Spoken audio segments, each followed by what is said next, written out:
Hey guys, another video for our modern Japanese architecture playlist. Another update from the shenanigans going on next door to the old farmhouse.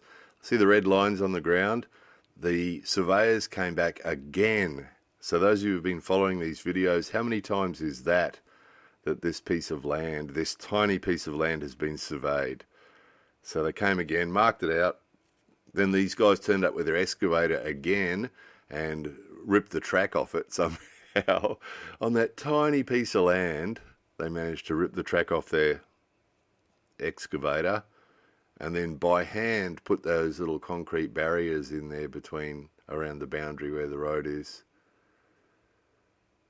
So they're actually like a brick. They didn't put in concrete channels, they just put sort of concrete bricks in the ground along the boundary there, sort of thing, roughly, roughly along the boundary. Oh, this is funny too. We thought it would be even funnier if there was someone in there.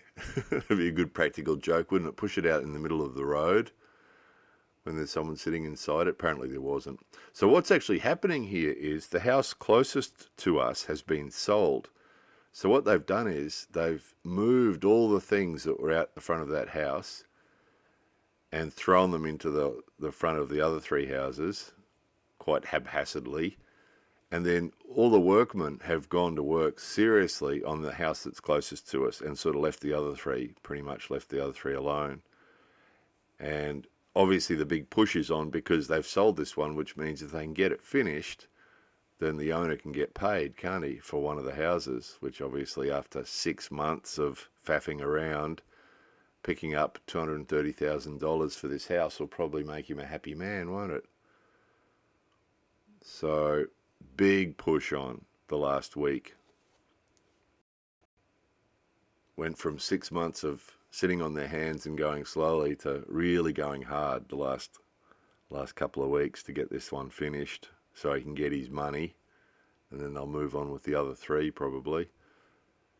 So they've pretty much finished the outside of this one so they can take their scaffold down. And then they cleared all the stuff that was out the front of this house. They cleared it and threw it over the other side to the house next door, basically. All the rubbish and all the other bits that are out the front. Just threw it in a big pile over there. And you can see those three have sort of stopped work, and it's all the focus has gone on this one. And then the excavator guy got his excavator fixed. Now, those of you who follow these videos, how many times has this guy worked with that excavator on these tiny pieces of land? Digging dirt and taking it away and bringing gravel and taking dirt away and faffing around. It's amazing, isn't it? Tiny piece of land. Each of those houses is sitting on, I don't know what it is, 160 square meters or something. Tiny blocks. But this guy and his excavator turn up in the truck and he gets his excavator off the truck and digs a few holes and sits there and smokes some cigarettes and moves some more gravel. Moves it around. That day he was actually throwing the dirt from this place over the little wall over to the place next door. So give him something to do later, he'll come and move it again probably. So while this is going on, you'll notice guys scurrying around to the left there. They're actually coming into this side of the boundary, so they can't work on that side of the house or go around that side of the house without coming across onto our side of the boundary. So there's not even enough room between the boundary and that house to get a wheelbarrow down the side of the house. They've got to bring it over our side of the boundary to get the wheelbarrow around the back of the house. Which also explains why there's no fence on top of that wall. We were anticipating a little wire fence. That's usually what they do with these style of plastic houses. But they haven't done a fence, and we suspect that might be why. It's just not possible. If they put a fence up, it'd make it really hard for them to work on the houses and to get around the back of the houses. So if they don't put up a fence, they can come around our side of this boundary to get around the back there. And between the houses, it gives them almost a metre, maybe, between the actual walls of the other houses. It's amazing. So you can see here, they're working on the side of the house there, but they're actually sitting on our side of the boundary because the wall's right there. It's amazing, isn't it?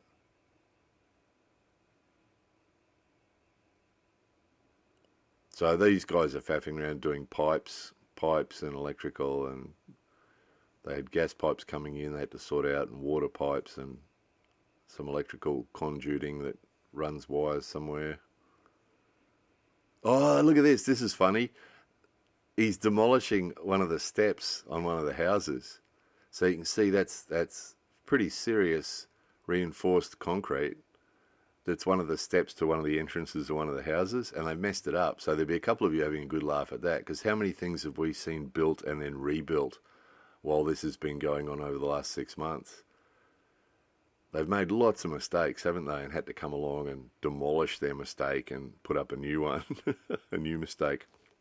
Oh, yeah, we're not really happy about this. There's a pretty messy job they did on our side of that little wall there, and that guy in the pink shirt has just finished dumping a whole heap of their rubbishy dirt and rocks onto our side of the wall, and then sort of sweeping them into the gap between next to the wall. I'll show you later. Here it is. And I actually had a plan for here. I was going to lay concrete in that gap between the concrete and that wall, because there's been bamboo popping up there. So the idea was to put concrete in there. And he's filled it up with all this rubbishy rubble, and it's all loose, and he put too much there, which means that when it's rained, which it's been raining because it's rainy season, and now we've got sand and stones and stuff washing all over the place. So it's just made a mess, basically. So you're going to see some more of that, because we're going to do that ourselves. We're going to wait till they've finished faffing around with near that wall, and then we'll make a video for you, and you'll see what we'll do. See how messy it is, this side of that little wall? It's a mess. So we're going to tidy it up. There's no point in talking to them about it. We're just going to do it. Because the other thing is too, some of you guys will remember, there's actually a 1 metre easement that runs along that wall that goes around to a house around behind us, and they're not interested. They're not sort of playing a part in this at all. But they actually own that 1 metre there next to that wall. So they're not going to do anything about it. So we're just going to do it. We're just going to do it, tidy it up, and put some concrete there and tidy it up. Because we're the ones that have to maintain it. If bamboo grows there, we have to cut it off, and if there's rocks and stones and sand and stuff, we have to sweep it. So, oh, this is funny. See the blue plastic and green masking tape. So they've run that right down the new concrete gutter. They put blue plastic and green masking tape before they put down that bitumen that you can see, that black bitumen. Obviously, they didn't want to get the messy bitumen on their nice new concrete. So they plasticked and taped it, so masked it. They masked concrete guttering. So this has been happening a bit too much too. He's parked in our driveway there. So even though they've got 4 parking areas in front of their 4 houses, what they've been doing is they've been parking their cars and vans in our driveway and unloading their stuff, and parking trucks in the middle of the road, just blocking, because it's still only a 1-lane road. They'll just park trucks there and unload them, block the road. People come backwards and forwards. Our neighbours coming backwards and forwards can't get in or out. So it's pretty rude. It is pretty rude. Not blaming the workmen. They're just doing their jobs. But see the truck there on the right blocking the road? You know, all day, every day, the road gets blocked at some time or another. So it's just, they knew when they bought that piece of land and decided to put the 4 houses on there and make some fast bucks, they would have known that it was going to be pretty inconvenient for all the people living around here. It's pretty unpopular. Japanese people are pretty diplomatic about such things, but it's pretty unpopular what they're doing here. It's pretty annoying. 6 months we've had of this shenanigans. So that's the bitumen truck. They've turned up to lay more bitumen right down that strip there, and then in front of the house next door, as we anticipated 6 months ago. We said that this is what they'd do. They'd put a house down and then that's it. How's the front yard? That's some salesman's car, that car. But how's the front yard? Big strip of black bitumen. That's it. That's it. No garden, nothing. Nothing at all. Just a strip of bitumen. And on our side of that little wall, this messy carries on here. So we don't want the stones scattered around the place because kids on bikes tend to fall off their bikes when they hit little rocks like that. So, and it's just sort of messy. So we're going to have to sort of tidy it up. So we're going to get to this with a big hammer first and smash the rough bits of concrete up. Don't really know exactly how far to go with it really, but we'll see what happens and show you. We'll show you what we do. Anyway, that was that. More videos coming soon.